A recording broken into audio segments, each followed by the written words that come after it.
মাথায় নিয়ে আজকে এই বিজয় দিবস এবং সামনে নির্বাচনের প্রাক্কালে এই ধরনের বিজয় দিবস আমরা কখনো আগে পাইনি। তাই আজকের এই বিজয় দিবসে বাংলাদেশের সবাইকে আমি আন্তরিক শুভেচ্ছা এবং ধন্যবাদ জানাচ্ছি, দলের পক্ষ থেকে, দেশনেত্রী বেগম খালেদা জিয়ার পক্ষ থেকে, আমাদের নেতা তারেক রহমানের পক্ষ থেকে।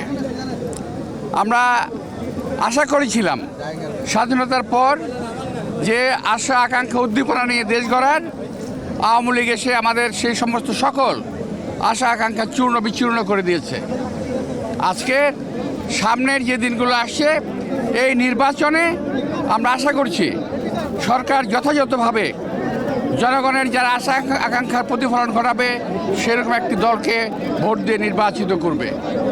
আপনারা সবাই দেশনেত্রী বেগম খালেদা জিয়ার জন্য দোয়া করবেন, আমাদের নেতা তারেক রহমানের জন্য দোয়া করবেন। তিনি আসছেন আগামী 25 তারিখে, আমরা তার সুস্থতা কামনা করছি। এর মধ্যে দেশের শান্তি শৃঙ্খলা রক্ষা করে অবাধ ও নিরপেক্ষ একটা নির্বাচন হবে, এই আশা আমরা সেই দিনে আমরা করছি। গোলাম আজম সহ ওর সাঙ্গ বঙ্গরা যদি জাতির শ্রেষ্ঠ সন্তান হয়, তাহলে বীর মুক্তিযোদ্ধাদেরকে অপমানিত করা হচ্ছে।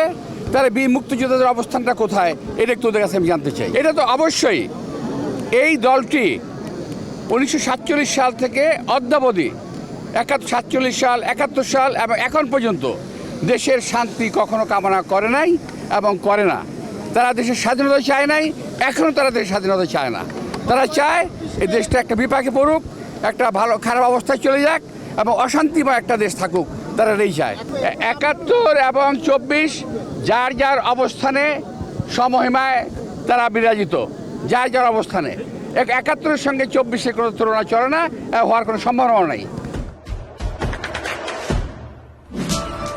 দেশে দেশে সবার সাথে দ্য নিউজ।